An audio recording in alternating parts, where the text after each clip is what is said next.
Hello साथियों, एक और नए वीडियो में आप सभी का स्वागत है। साथियों, अपन बात कर रहे थे कृषि एवं आर्थिक विकास के बारे में, जिसके अंदर से अपन देख रहे थे साथियों टॉप 200 एमसीक्यूज के बारे में अपन चर्चा कर रहे थे। 100 क्वेश्चन अपन चर्चा कर चुके थे, 100 बचे हैं साथियों। इस भाग के अंदर से अपन 100 एमसीक्यूज कर देंगे। इसी के साथ में आपके 200 एमसीक्यूज कंप्लीट हो जाएंगे और आपके सिलेबस के अकॉर्डिंग वो सारी की सारी चीज़ें उसमें कवर हो जाएंगी मेरे भाई। मतलब बात करें तो आपका 30 अंकों का जो मैटर है वो बढ़िया तरीके से तैयार हो जाएगा मेरे भाई। ठीक है, तो आज अपन स्टार्ट करते हैं। 101 का सवाल आपके पास में आ जाता है। सवाल क्या दे रखा कि बजट 2025-26 की घोषणा के अनुसार 18 वर्ष से ऊपर की बालिकाओं के लिए 50 बेड वाले सरस्वती होम्स किस स्तर पर स्थापित किए जाएंगे। तो किस स्तर पर स्थापित किए जाएंगे साथियों? जितने भी संभाग मुख्यालय हैं उन पर किए जाएंगे। ऑप्शन नंबर आपका बी सही रहेगा। ठीक है, आगे बात करते हैं। नेक्स्ट सवाल क्या दे रखा है? कथन और कारण वाला जाता है। ठीक है, कथन और कारण वाले के बारे में बात करें तो देखो साथियों, मुख्यमंत्री अमृत आहार योजना के तहत आंगनबाड़ी केंद्र पर 3 से 6 वर्ष के बच्चों को दूध सप्ताह में 3 दिन के बजाय 5 दिन दिया जाएगा। बात सही है। दूसरा बात करें साथियों, बजट 2025-26 में मानदेय कर्मियों जिसमें से आशा सहयोगिनी, ठीक है, और जो आंगनबाड़ी हैं कार्यकर्ता हैं उनके मानदेय में 10% वृद्धि की गई। ये बात भी सही है। दोनों बात सही है लेकिन एक दूसरे की व्याख्या नहीं कर रहे मेरे भाई, तो ऑप्शन नंबर आपका बी सही रहेगा। नेक्स्ट बात करते हैं। सवाल क्या दे रखा है कि मुख्यमंत्री निःशुल्क बिजली योजना के अंतर्गत लाभान्वित परिवारों के लिए प्रति माह की बिजली यूनिट सीमा 100 यूनिट से बढ़ाकर कितनी कर दिया गया है। तो साथियों उसकी सीमा कर दी गई है 150 यूनिट, थोड़ा सा याद रखना। नेक्स्ट बात करते हैं मेरे भाई। सवाल क्या दे रखा है कि बजट 2025-26 की मुख्य थीम ग्रीन है। इस थीम में 2 बार आने वाले अक्षर ई का अर्थ आपसे पूछा गया है। 2 बार आने वाले जो ई हैं उसका मतलब आपसे पूछा गया है। तो इसका जो सही आंसर रहेगा साथियों वो रहेगा, देखो याद जाता है यहाँ पर से ई वाले का, पहले वाले ई का मतलब आ जाता है साथियों, याद रखना, एंटरप्रेन्योरशिप आ जाता है, बोल सकते हैं उद्यमिता। ठीक है, और दूसरा बात कर रहे हैं तो दूसरे ई का मतलब है एनर्जी, मतलब कि ऊर्जा। तो ये ऑप्शन नंबर आपका बी सही रहेगा। नेक्स्ट बात करते हैं। सवाल क्या दे रखा है? देखो सवाल दे रखा है कि वर्ष 2025-26 के बजट अनुमानों के अनुसार राजस्थान का राजकोषीय घाटा कितना अनुमानित किया गया है। तो कितना किया गया है याद रखना साथियों, 84,643.63 करोड़ किया गया है। ऑप्शन नंबर आपका सी सही रहेगा। ठीक है, नेक्स्ट बात करते हैं मेरे भाई। सवाल क्या दे रखा है कि बजट 2025-26 में घोषित कानून व्यवस्था और सुशासन के नए जो संस्थानों को सम्मिलित करना है। एक तरफ आपको संस्थान दे रखे हैं, दूसरी तरफ आपको केंद्रीय उद्देश्य दे रखे हैं। सबसे पहले अपन बात करें, देखो पहला आ जाता है मेरे भाई सरदार पटेल साइबर नियंत्रण और युद्ध केंद्र है। यह आपको पुलिस आयुक्त जो मुख्यालय है जयपुर में देखने को मिलेगा। दूसरा बात करें तो दूसरा कौन सा था मेरे भाई, यह जाता है यहाँ पर से कारागार प्रशिक्षण संस्था, यह आपको अजमेर में देखने को मिलेगी। ठीक है, दूसरा एक यहाँ पर से आ जाता है बिनाए वाला, ये आपको याद रखना ही है। तो आपका ऑप्शन नंबर ए सही रहेगा। नेक्स्ट बात करते हैं। सवाल दे रखा है मेरे भाई, माही बजाज सागर परियोजना के संबंध में कौन सा कथन परियोजना की मुख्य विशेषता को दर्शाता है।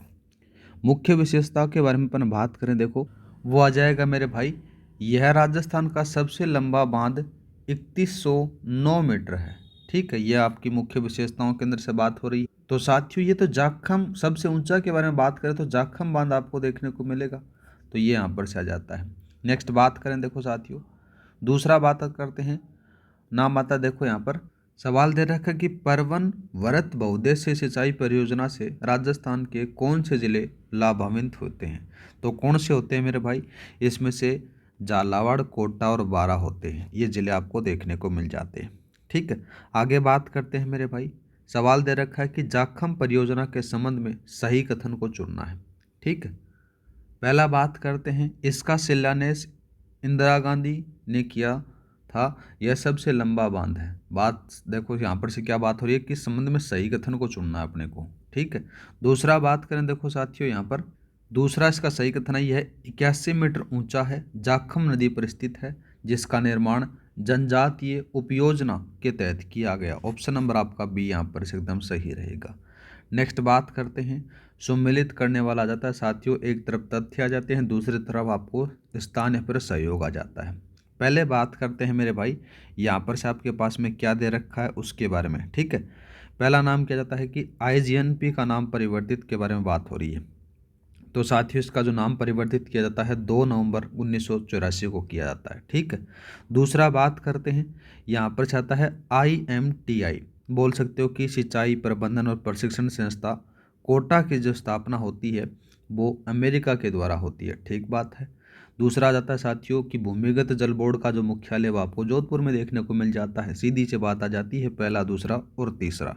ऑप्शन नंबर आपका कौन सा सही रहेगा यहाँ पर से, वो पहले वाला ही रहेगा। नेक्स्ट बात करते हैं, सवाल क्या दे रखा है, कथन और कारण वाला दोबारा से आ गया। कथन और कारण वाले के बारे में अपन बात करें तो देखो क्या दे रखा है कि इंदिरा गांधी नहर परियोजना को 2 नवंबर 1984 को इंदिरा गांधी के नाम पर राजस्थान नहर से बदला जाता है। ठीक बात है। दूसरा बात करें, IGNP की फीडर नहर जो कि हरीके बैराज से मसीता वाली हेड तक जाती है की लंबाई 204 किलोमीटर है और इस जल का उपयोग सिंचाई के लिए नहीं किया जाता है। ये बात भी सही है साथियों। तो आपके जो कथन और कारण दोनों सही हैं, लेकिन जो कारण है वो कथन की सही व्याख्या नहीं कर रहा है, तो आपका ऑप्शन नंबर बी सही रहेगा। नेक्स्ट बात करते हैं, आपके पास में दे रखा है सुमेलित करना है, भील शब्दावली दे रखी है और आगे आपको अर्थ दे रखा है। ठीक है, पहले बात करते हैं मेरे भाई इन्हीं के बारे के अंदर से। देखो सबसे पहला जो नाम दे रखा है, सबसे पहले बात करें फला। फला क्या होता है, भील जनजाति के जो छोटे गांव होते हैं उनको फला कहा जाता है। फिर बात करते हैं मेरे भाई पाल। पाल क्या होता है मेरे भाई, जो बड़े गांव होते हैं उनको कहा जाता है। और गमेती के बारे में बात करें तो साथियों जो पाल का मुखिया होता है उसको गमेती कहा जाता है। तो यहाँ पर से सही कौन सा रहेगा, आपका ऑप्शन नंबर ए सही रहेगा। नेक्स्ट बात करते हैं, गरासिया जनजाति में दाया फिर दापा शब्दावली का अर्थ आपसे पूछा गया है। दाया फिर दापा के बारे में बात करें तो साथियों इसका जो सही अर्थ क्या होता है, ये होता है दूल्हे द्वारा दुल्हन के माता पिता को दिया जाने वाला मूल्य होता है, फिर वधु मूल्य भी इसको कह सकते हैं। ऑप्शन नंबर डी सही रहेगा। नेक्स्ट बात करते हैं, नेक्स्ट सवाल आता है कि सहरिया जनजाति का कुंभ कहे जाने वाले सीताबाड़ी मेला किस स्थान और किस तिथि को आयोजित होता है। तो साथियों ये 12 में होता है, सीताबाड़ी 12 ज्येष्ठ अमावस्या को भरता है।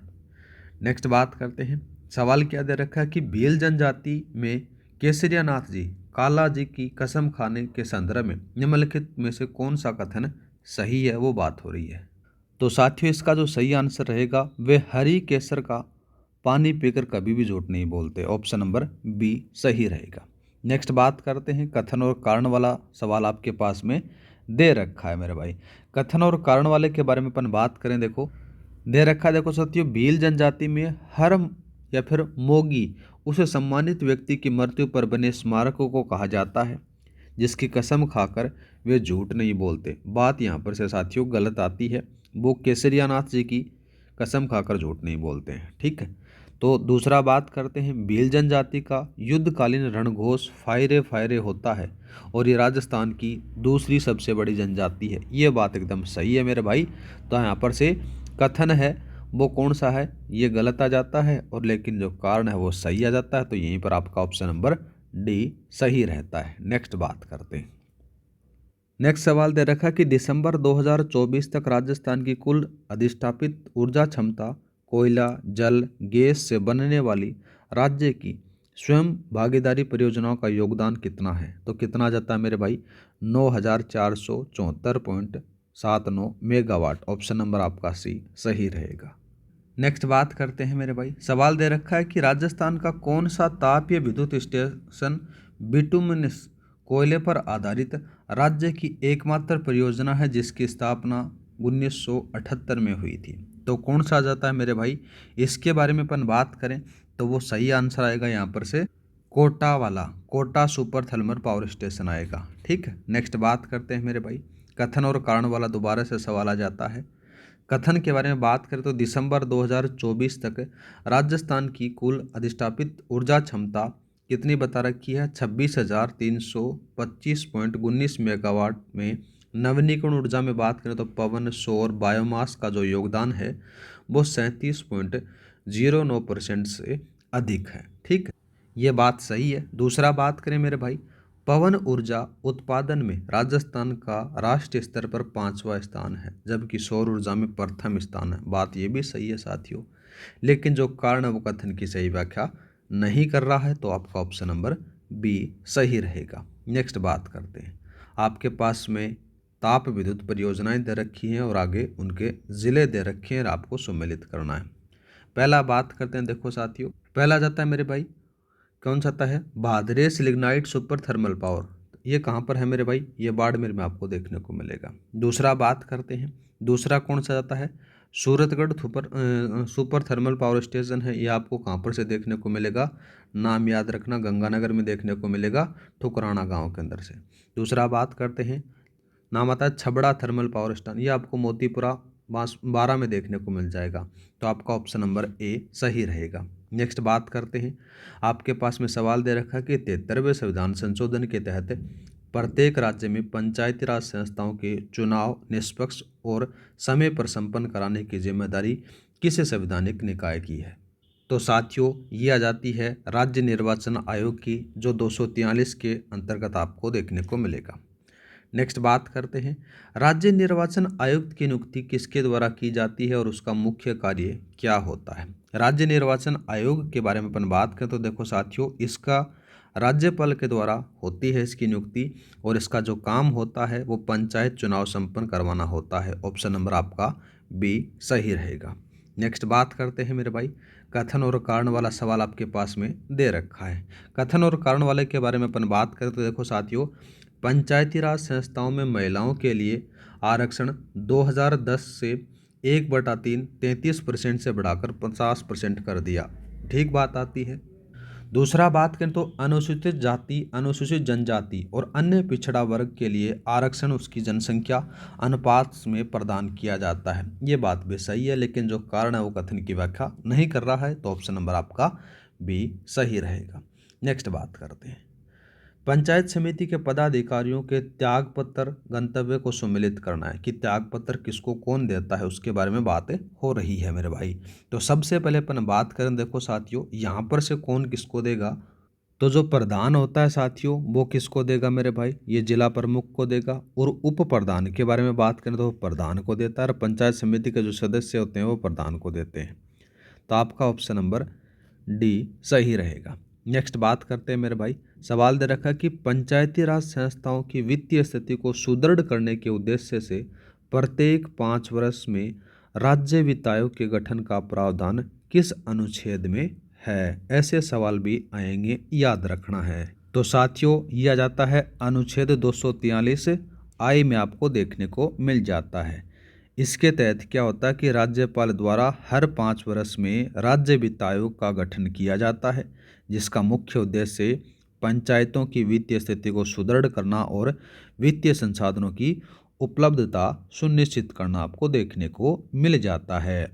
नेक्स्ट बात करते हैं मेरे भाई, आपके पास में सवाल दे रखा है कि जिला योजना समिति में कुल सदस्य संख्या 25 होती है, निर्वाचित सदस्यों के लिए चुनाव कहाँ से होते हैं? तो साथियों, इसका जो सही आंसर रहेगा वो जिला परिषद और नगर निकायों से होते हैं। ठीक है, थोड़ा सा याद रख लेना। राजस्थान में 25 सदस्य जिला योजना समिति के अंदर से आपको देखने को मिलेंगे, जिसमें से 4/5 सदस्य, बोले तो 20 सदस्य निर्वाचित होते हैं। ये सदस्य जिला परिषद, नगर निकायों से, ग्रामीण शहरी जनसंख्या के अनुपात से चुने जाते हैं। ये थोड़ा सा याद रख लेना। ठीक है, नेक्स्ट बात करें मेरे भाई, आपके पास में सवाल दे रखा है 127 का, पंचायती राज को भारतीय लोकतंत्र की पाठशाला किसने कहा था? तो किसने कहा था मेरे भाई? याद रखना, जवाहरलाल नेहरू के द्वारा कहा जाता है वाक्य। ठीक है, नेक्स्ट बात करते हैं, सवाल क्या दे रखा है?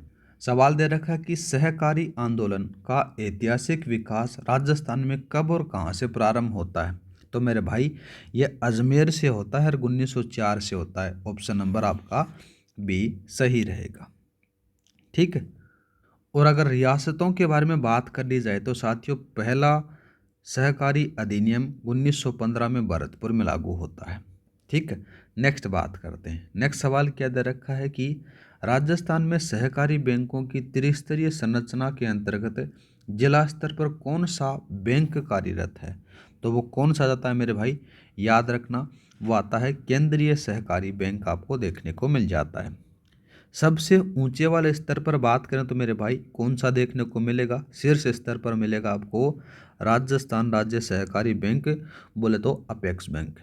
दूसरा बात करें तो जिला स्तर पर कौन सा था साथियों? केंद्रीय सहकारी बैंक आपको देखने को मिल जाता है, जिसकी संख्या आपको 29 देखने को मिल जाती है। और एक तीसरे स्तर पर कौन सा आता है साथियों? जो ग्रामीण स्तर पर अपन बोल सकते हैं कि प्राथमिक कृषि सहकारी साख समितियां आपको देखने को मिलती है। तो ये थोड़ा सा याद रख लेना। अब दूसरा सवाल आता है कथन और कारण वाला। इंपॉर्टेंट सवाल है मेरे भाई, ऐसा सवाल बहुत बार बनता है। पहला बात करते हैं, दुग्ध उत्पादन में राजस्थान का राष्ट्रीय स्तर पर दूसरा स्थान है, जो देश के कुल उत्पादन का 14.63% योगदान देता है। ठीक है साहब।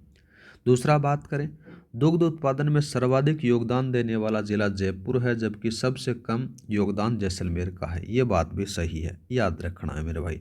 दोनों कथन यहाँ पर से आपको सही देखने को मिल जाते हैं, लेकिन व्याख्या नहीं हो रही है। तो व्याख्या नहीं हो रही तो आपका ऑप्शन नंबर बी सही रहेगा। नेक्स्ट बात करते हैं।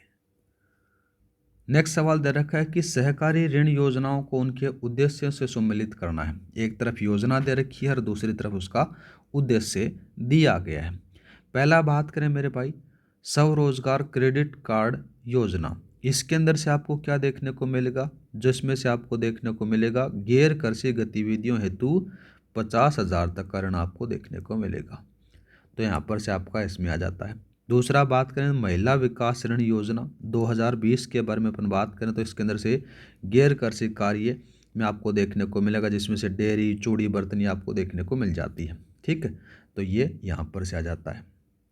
और तीसरा बच जाता है सहकार ग्राम आवास योजना, जो खेत पर आवास निर्माण हेतु ऋण दिया जाता है। तो ये इससे आ गया। तो आपका ऑप्शन नंबर कौन सा सही रहेगा? ए सही रहेगा। नेक्स्ट बात करते हैं। सवाल दे रखा है कि सहकारी डेयरी समितियों में दुग्ध उत्पादकों को राहत प्रदान करने हेतु हेतु करने करने के उद्देश्य से शुरू की गई दुग्ध उत्पादन संबल योजना के तहत प्रति लीटर कितना अनुदान दिया जाता है? तो कितना दिया जाता है मेरे भाई? 5 रुपये प्रति लीटर आपको देखने को मिलेगा। नेक्स्ट बात करते हैं मेरे भाई। नेक्स्ट सवाल दे रखा कि प्राथमिक कृषि ऋण सहकारी समितियों के माध्यम से किसानों को कृषि उपज को भंडार गृहों में रखकर ऋण सुविधा उपलब्ध कराने वाली योजना कौन सी है? तो ये याद रखना, कृषि उपज रहन ऋण योजना है। ठीक है, ऑप्शन नंबर आपका बी सही रहेगा। ठीक है, नेक्स्ट बात करते हैं मेरे भाई।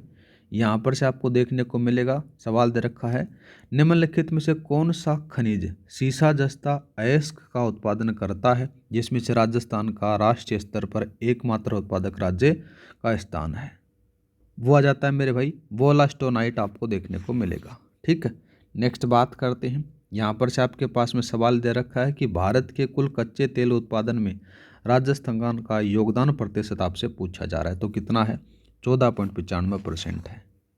नेक्स्ट बात करते हैं, कथन और कारण वाला सवाल आपके पास में आ जाता है।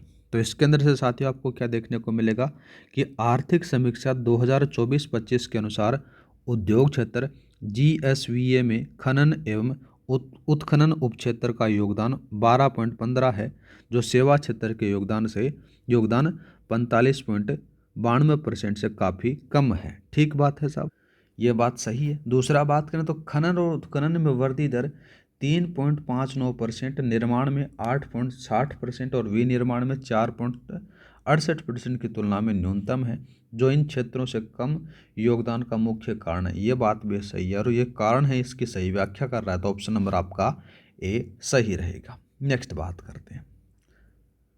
नेक्स्ट सवाल दे रखा कि राजस्थान का वह खनिज जिसका उपयोग टेल्क बनाने में किया जाता है और जिसके उत्पादन में राजस्थान राष्ट्रीय स्तर पर के शीर्ष स्थान रखता है। तो कौन सा आता है साथियों? याद रखना, टीटाइट आता है। नेक्स्ट बात करते हैं। राजस्थान में डीजल व पेट्रोलियम रिफाइनरी स्थापित करने के लिए कौन सा स्थान और संस्था प्रमुख है? तो वो आएगा साथियों, कौन सा आएगा, पचभद्रा बालोतरा HPCL। ऑप्शन नंबर आपका ए सही रहेगा। नेक्स्ट बात करते हैं मेरे भाई, यहाँ पर से आपके पास में सवाल क्या दे रखा है, देखो सवाल दे रखा है कि आपको मिलाना है, एक तरफ खनिज दे रखा है, दूसरी तरफ आपके इसको गुण दे रखा है। पहला नाम आता है साथियों सेलेनाइट के बारे में बात करें। सेलेनाइट क्या है साथियों, एक सीसा जस्ता अयस्क का सह उत्पादक है। राजस्थान इसका एकमात्र उत्पादक है, याद रखना है। तो साथियों इसमें से कौन सा आएगा, इसी के अंदर से बात की जाए तो ये कैसा होता है, देखो ये लिख रखा ना, यूनिक प्रोड्यूसर है, सीसा जस्ता अयस्क इसका सह उत्पादक है। ठीक है साहब। दूसरा बात करें टिटाइट। टिटाइट के अंदर से बात करें तो यह सफ़ेद रंग का खनिज है, जिसे फेल्सपार कहा जाता है, जिसका उपयोग रबर उद्योग में होता है। ठीक है साहब, ये लो मिला दिया इससे। दूसरा बात करें बॉल क्ले। बॉल क्ले के अंदर से सीधी सी बात आ जाती है, जो चीनी की मिट्टी के बर्तन और सिरेमिक उद्योग के लिए फेमस मानी जाती है, तो ये इससे मिला दो भाई। तो आपका ऑप्शन नंबर ए वाला सही हो जाएगा। नेक्स्ट बात करते हैं।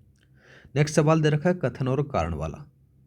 पहला बात करते हैं कथन, भारत में कुल दुग्ध उत्पादन में राजस्थान दूसरा स्थान पर है और सर्वाधिक उत्पादन जयपुर में होता है। ठीक है साहब। दूसरा बात करें RCDF को राष्ट्रीय दुग्ध दिवस पर 2 राष्ट्रीय पुरस्कार मिले हैं और सरस सुरक्षा कवच योजना में मृत्यु पर 5 लाख सहायता दी जाएगी। यह बात भी सही है, लेकिन कारण है वो कथन की व्याख्या नहीं कर रहा है, तो ऑप्शन नंबर आपका बी सही रहेगा। नेक्स्ट बात करते हैं।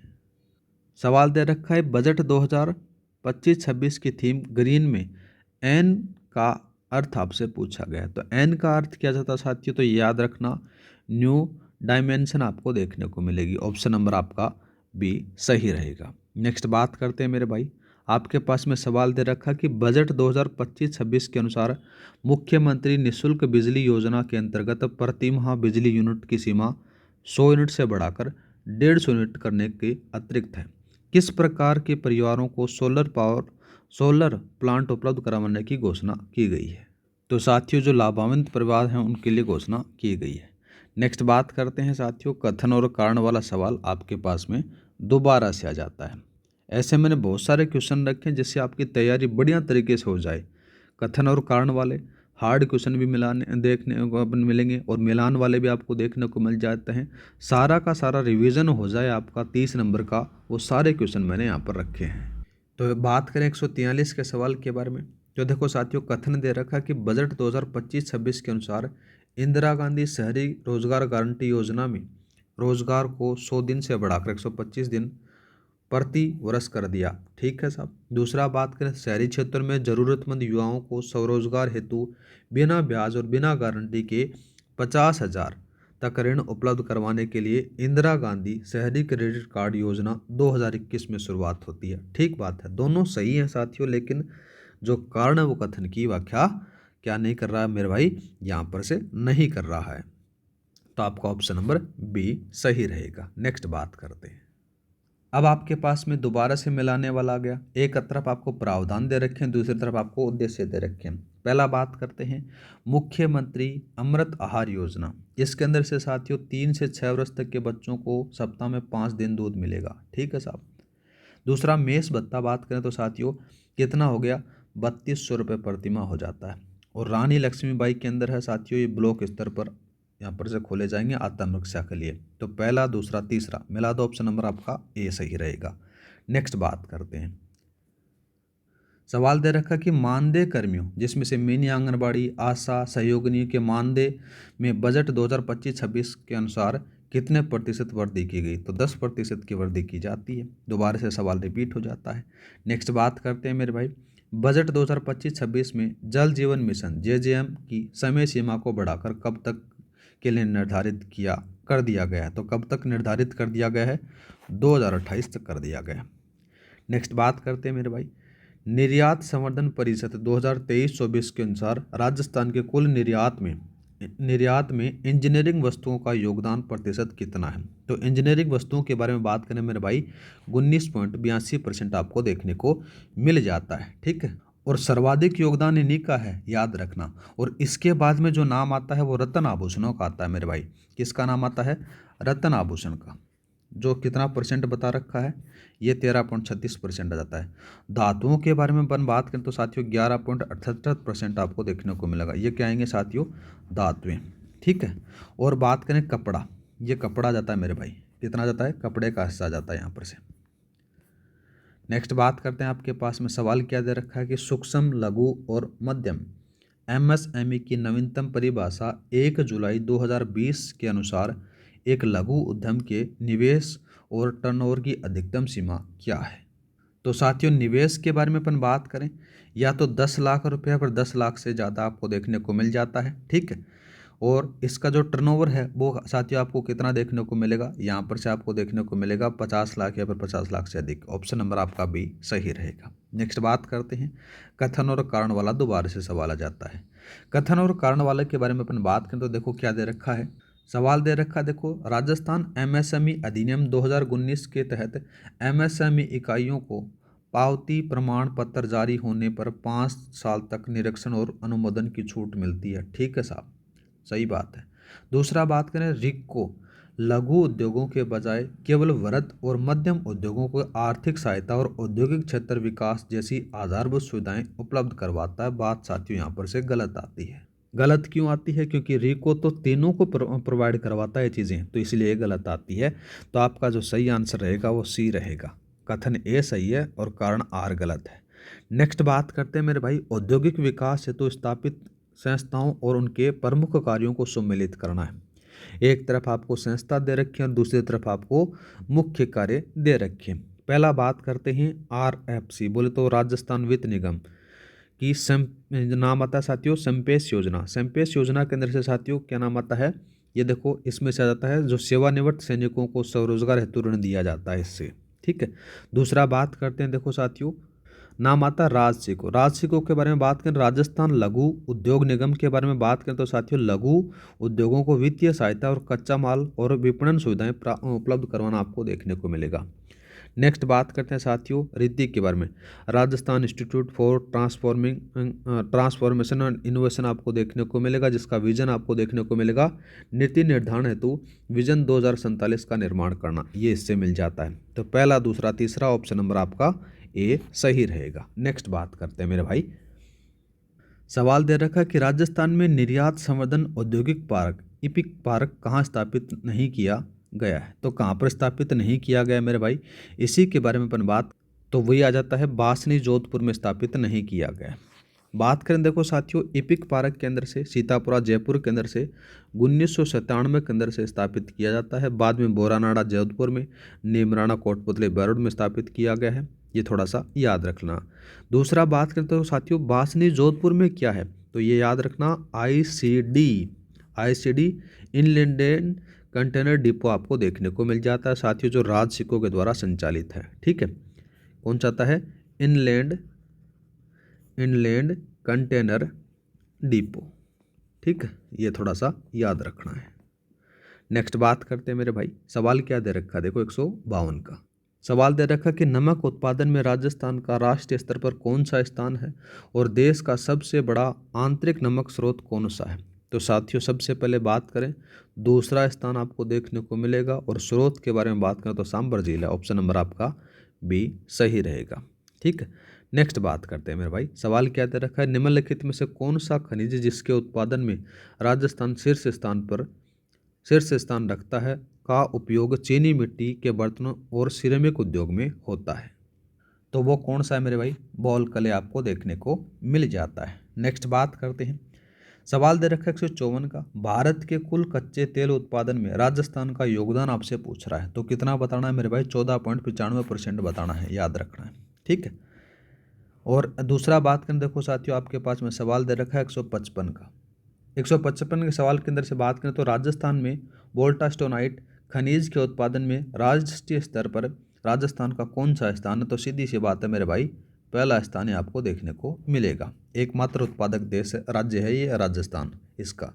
नेक्स्ट बात करते हैं, सवाल क्या दे रखा है कि केंद्रीय शुष्क क्षेत्र अनुसंधान केंद्र काजरी जोधपुर 1959 की स्थापना किस देश और अंतर्राष्ट्रीय संस्था के सहयोग से की गई थी। तो साथियों इसको ऑस्ट्रेलिया के और यूनेस्को के सहयोग से इसको स्थापित किया जाता है, ऑप्शन नंबर आपका बी सही रहेगा। नेक्स्ट बात करते हैं मेरे भाई, यहाँ पर से ब्लैंक आ गई क्या, चलो कोई दिक्कत नहीं। 157 के बारे में बात करते हैं, सवाल दे रखा है भील गरासिया जनजातियों से संबंधित शब्दावली को सम्मिलित करना है। एक तरफ आपको शब्दावली दे रखी है, दूसरी तरफ आपको अर्थ दे रखा है। पहला बात करते हैं अपन फला के बारे में। फला क्या होता है साथियों? भील जनजातियों के जो छोटे गांव होते हैं उनको कहा जाता है। ठीक है साहब। गमेती के बारे में बात करें तो गमेती क्या होता है साथियों, इसी के बारे में अपन बात करें। ये पाल का मुखिया होता है। एक आ जाता है साथियों दा या फिर दापा, ये क्या जाता है साथियों? वधु मूल्य इसको कहा जाता है। तो यहाँ पर से ए में दूसरा है, बी में पहला है और सी में चौथा तीसरा आपको देखने को मिलेगा। तो कौन सा सही रहेगा साथियों? इसी के बारे में अपन बात करें तो ए में तो दूसरा है, ये रहा ऑप्शन नंबर ए सही रहेगा। नेक्स्ट बात करते हैं। नेक्स्ट सवाल के अंदर से जनजाति उपयोजना टीएसपी के तहत निम्नलिखित में से कौन सा जिला आंशिक रूप से सम्मिलित नहीं है मेरे भाई? मैंने रूप से बात करें तो जो टीएसपी क्षेत्र है डूंगरपुर, बांसवाड़ा और प्रतापगढ़ पूर्ण रूप से शामिल आपको देखने को मिलेंगे। ठीक है। और उदयपुर, चित्तौड़गढ़, राजसमंद, सिरोही। और मैंने रूप से बात करें तो यहाँ पर से आपको पाली है वो आंशिक रूप से सम्मिलित देखने को मिल जाएगा। ऑप्शन नंबर आपका सी सही रहेगा। नेक्स्ट बात करते हैं। किस फसल को राजस्थान का राजकोट, लूणकरणसर, बीकानेर कहा जाता है और यह उच्च प्रोटीन मात्रा के कारण गरीब का बादाम कहलाती है? तो मेरे भाई मूंगफली कहलाती है। Option number B. नेक्स्ट बात करते हैं। नेक्स्ट सवाल दे रखा है कि राजस्थान में बाजरा उत्पादन में राष्ट्रीय स्तर पर कौन सा स्थान है और सर्वाधिक उत्पादन और क्षेत्रफल वाला जिला कौन सा है वो पूछा गया है। तो देखो मेरे भाई सबसे पहले अपन बात करें तो पहला स्थान आपको देखने को मिलेगा। ठीक है, पहला स्थान और सर्वाधिक उत्पादन है वो अलवर में होता है, ये तो यहाँ पर से आ जाता है। लेकिन अगर क्षेत्रफल के बारे में बात करें ना मेरे भाई, तो क्षेत्रफल में मेरे भाई कौन सा आएगा? बाड़मेर आएगा। कौन सा आएगा? बाड़मेर। क्षेत्रफल की दृष्टि से सर्वाधिक बोया जाता है यहाँ पर से उत्पादित होता है अलवर में। नेक्स्ट बात करते हैं। नेक्स्ट सवाल क्या दे रखा है कि राजस्थानी शब्दावली में त्रिकाल से क्या तात्पर्य है? तो साथियों त्रिकाल का मतलब होता है जब भोजन, पानी और चारा तीनों की कमी हो जाती। ठीक है। नेक्स्ट बात करते हैं। छप्पनिया अकाल किस विक्रम संवत में पड़ा था? तो किस विक्रम संवत में पड़ा था मेरे भाई? विक्रम संवत 1956 में पड़ा था मेरे भाई, याद रखना है। नेक्स्ट बात करते हैं। मरु विकास कार्यक्रम का वित्त पोषण वर्तमान में केंद्र सरकार और राज्य सरकार द्वारा किस अनुपात में किया जाता है मेरे भाई? तो ये याद रखना, केंद्र सरकार है वो 75% का और करती है और राज्य सरकार 25% का वित्त पोषित करती है। ऑप्शन नंबर आपका सी सही रहेगा साथियों। ठीक है। और बात करें तो साथियों ये जो कार्यक्रम है 16 जिलों में चल रहा है। कितने जिलों में चल रहा है? 16 जिलों में चल रहा है। नेक्स्ट बात करते हैं। सूखा संभावी क्षेत्र कार्यक्रम राजस्थान के कितने जिलों में लागू किया गया है? तो साथियों जो सूखा संभावित क्षेत्र कार्यक्रम है ये 13 जिलों में किया गया है, याद रखना, 16 मत कर करा जाना। ठीक है। नेक्स्ट बात करते हैं। कथन और कारण के बारे में अपन बात करें तो देखो कथन और कारण के अंदर से क्या दे रखा है यहाँ पर से बात करें। राजस्थानी कहावत है पग पुगल धन कोटड़े बाहर बाड़मेर जावे लादे जोधपुर ठावे जैसलमेर अकाल की विभीषिका को दर्शाता है। ठीक है साहब। ठावे जैसलमेर का अर्थ है कि जोधपुर में अकाल कभी कभार आता है परंतु जैसलमेर में इसकी चर्चा सदैव रहती है। ठीक साहब। एक दूसरे की व्याख्या भी कर रहे हैं तो ऑप्शन नंबर आपका बी सही रहेगा। नेक्स्ट बात करते हैं। पश्चिमी राजस्थान में कौन सा क्षेत्र अति शुष्क पश्चिमी आंशिक सिंचित मैदान क्षेत्र वन सी के अंतर्गत आता है और क्षेत्रफल की दृष्टि से सबसे बड़ा क्षेत्र है? तो साथियों इस क्षेत्र के अंदर से जैसलमेर, बीकानेर, चूरू का रतनगढ़ तहसील शामिल है, ये थोड़ा सा याद रखना। ठीक है। नेक्स्ट बात करते हैं। आपके पास में सवाल क्या दे रखा है यहाँ पर से बात करें। देखो आपके पास में प्रधानमंत्री फसल बीमा योजना के तहत रबी की फसल के प्रीमियम दर कितनी निर्धारित की गई है? तो कितनी निर्धारित की गई है? 1.5 की गई है मेरे भाई, ये थोड़ा सा याद रखना। वहीं बात करें अपने पास में से जो खरीफ है तो खरीफ पर कितनी है मेरे भाई? ये खरीफ पर है, ये खरीफ पर है। और जो बागवानी आती है, बागवानी या फिर वाणिज्यिक आती है, यहाँ पर बोल सकते हैं अपन ये बागवानी पर 5% दिया गया है। तीनों चीज़ें याद रखनी है आपको। ठीक है। और ये किस पर है मेरे भाई? ये रबी पर है। ठीक है। नेक्स्ट बात करते हैं। सवाल क्या दे रखा है? 168 का सवाल दे रखा है कि बजट 2025 की घोषणा के अनुसार प्रधानमंत्री किसान सम्मान निधि योजना के तहत राजस्थान सरकार द्वारा अतिरिक्त 1,000 रुपये दिए जाने के बाद किसान को प्रतिवर्ष कुल कितनी राशि केंद्र और प्लस राज्य द्वारा प्राप्त होती है? तो कितनी होती है मेरे भाई? 9,000 होती है, ये याद रखना है। ठीक है, नेक्स्ट बात करते हैं। आपके पास में सवाल दे रखा है कि गिरते भूजल स्तर को रोकने के उद्देश्य से शुरू की गई अटल भूजल योजना में भारत सरकार का सहयोगी कौन है? तो साथियों, वर्ल्ड बैंक आपको देखने को मिल जाता है। अटल भूजल योजना है मेरे भाई 1 अप्रैल 2020 से शुरू की गई थी, याद रखना है। और इन दोनों की जो हिस्सेदारी है, केंद्र सरकार की और विश्व बैंक की जो हिस्सेदारी है, वो 50-50% आपको देखने को मिल जाती है। दूसरा बात करते हैं, राजस्थान का पहला कृषि विज्ञान केंद्र कहाँ स्थापित किया गया था? तो कहाँ पर किया गया था मेरे भाई? याद रखना, याद आता है फतेहपुर सीकर केंद्र से स्थापित किया गया था। कब किया गया था मेरे भाई? 1974 में स्थापित किया गया था। ठीक है, और वर्तमान में कितने हैं? 47 केवीएम आपको देखने को मिलेंगे। ठीक है, नेक्स्ट बात करते हैं। आपके पास में से दे रखा है, मिलान कीजिए। संस्था दे रखी है और उनके सहयोग दे रखा है।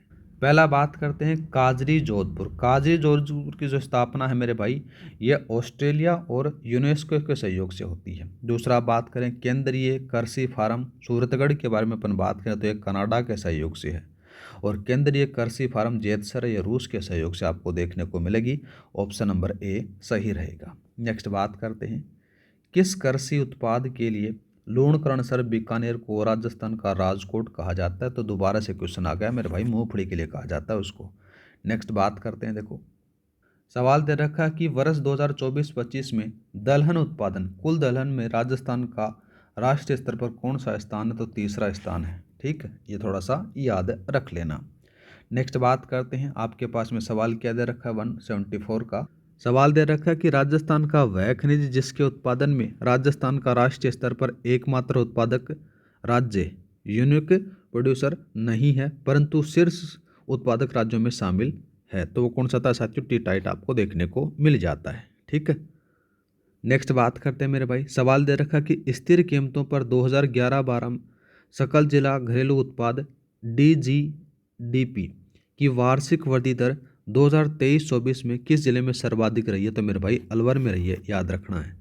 नेक्स्ट बात करते हैं, प्रचलित कीमतों पर 2024-25 राजस्थान और अखिल भारत की प्रति व्यक्ति आय के संबंध में कौन सा कथन सही है, वो बात हो रही है। तो देखो साथियों, भारत वाले जो प्रति व्यक्ति आय है वो आपको ज़्यादा देखने को मिलेगी और राजस्थान वाले आपको अलग देखने को मिलेगी। सबसे पहले बात करें राजस्थान और अखिल भारत के बारे में बात हो रही है, तो साथियों इसका जो सही आंसर रहेगा, अखिल भारत की प्रति व्यक्ति आय है वो 2,62,162 आपको देखने को मिलेगी।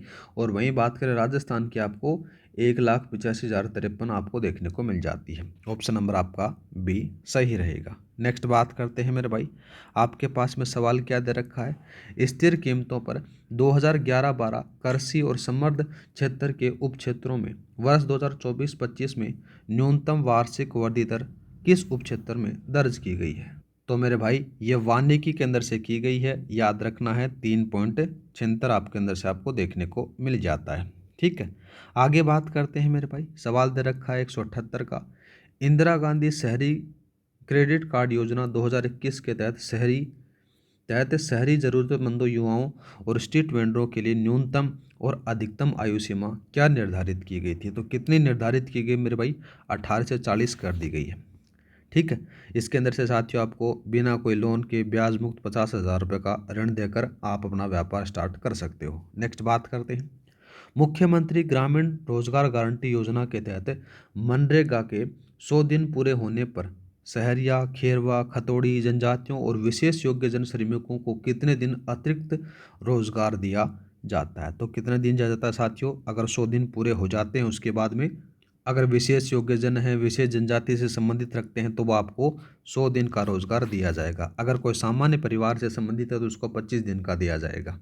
नेक्स्ट बात करते हैं, राजस्थान का पहला सीमेंट कारखाना ACC लिमिटेड लाखेरी बूंदी की स्थापना कब की जाती है? तो इसकी जो स्थापना होती है मेरे भाई 1915 में होती है, याद रखना है।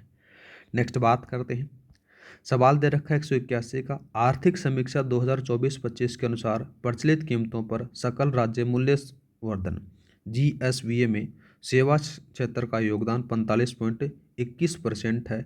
इस क्षेत्र के किस उपक्षेत्र का जीएसवीए में सर्वाधिक योगदान है?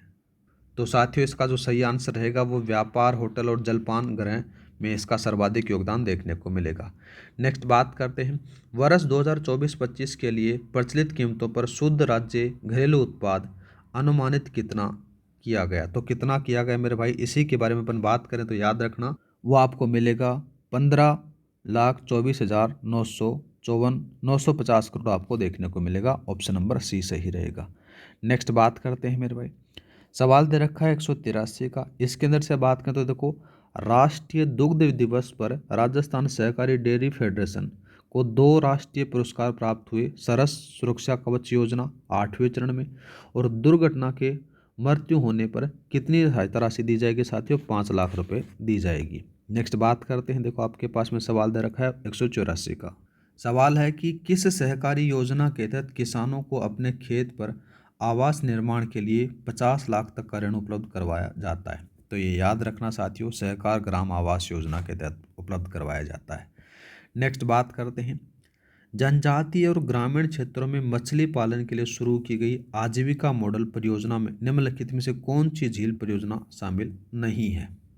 तो इसका सीधा सा आंसर है मेरे भाई, इंदिरा गांधी नहर परियोजना शामिल नहीं है। नेक्स्ट बात करते हैं, इंदिरा गांधी नहर परियोजना की मुख्य नहर की लंबाई कितनी है? तो इसकी जो मुख्य नहर की जो लंबाई है मेरे भाई, ये याद रखना 445 किलोमीटर आपको देखने को मिलेगी। दूसरा बात करते हैं, गंग नहर परियोजना का उद्घाटन 26 अक्टूबर 1927 को शिवपुर हेड पर लॉर्ड इरविन द्वारा किया गया। यह नहर किस स्थान से राजस्थान में प्रवेश करती है? तो साथियों ये कहाँ से प्रवेश करती है, ये याद रखना खाका गांव श्री गंगानगर से करती है। ठीक है। नेक्स्ट बात करते हैं, आपके पास सवाल दे रखा है कि राजस्थान लघु उद्योग निगम द्वारा संचालित इनलैंड कंटेनर डिपो कहाँ स्थित है? तो कहाँ पर स्थित है साथियों? ये याद रखना, ये मानसरोवर जयपुर में आपको देखने को मिलेगा।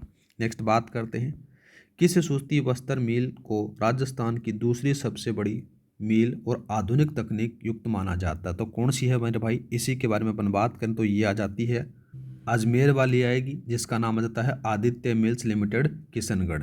ऑप्शन नंबर आपका बी सही रहेगा। नेक्स्ट बात करते हैं, सीमेंट उत्पादन में राजस्थान का सर्वाधिक उत्पादन क्षमता वाला कारखाना कौन सा है? तो कौन सा है मेरे भाई, इसी के बारे में अपन बात करें तो सर्वाधिक उत्पादन वाला है वो कौन सा मिलेगा आपको? वंडर सीमेंट निम्बाहेड़ा चित्तौड़गढ़ वाला। ठीक है। नेक्स्ट बात करते हैं मेरे भाई 191 का सवाल, जनजाति उपयोजना क्षेत्र के तहत निम्नलिखित में से कौन सा जिला पूर्णतः शामिल है? तो मेरे भाई प्रतापगढ़ आपको देखने को मिलेगा। तीन तो जिले हैं मुख्य रूप से, डूंगरपुर, बांसवाड़ा और प्रतापगढ़। नेक्स्ट बात करते हैं, सांसी जनजाति में विवाह के बाद लड़की की पवित्रता का प्रमाण देने वाली रस्म को क्या कहा जाता है? तो साथियों उस रस्म का नाम है कुकड़ी रस्म। नेक्स्ट बात करते हैं, 193 का सवाल आपके पास में दे रखा है। सवाल क्या दे रखा है कि राजस्थान पंचायती राज अधिनियम 1994 के तहत पंचायत समिति की बैठकों के लिए कोरम या फिर गणपूर्ति कितना निर्धारित किया गया है और बैठकों की आवृत्ति कितनी होनी चाहिए? बात करें देखो साथियों राजस्थान के संदर्भ के अंदर से, तो इसमें से कोरम है वो 1/3 सदस्य आवृत्ति आपको देखने को मिलेगी और हर माह में एक बार राजस्थान सरकार के द्वारा निर्धारित किया गया है।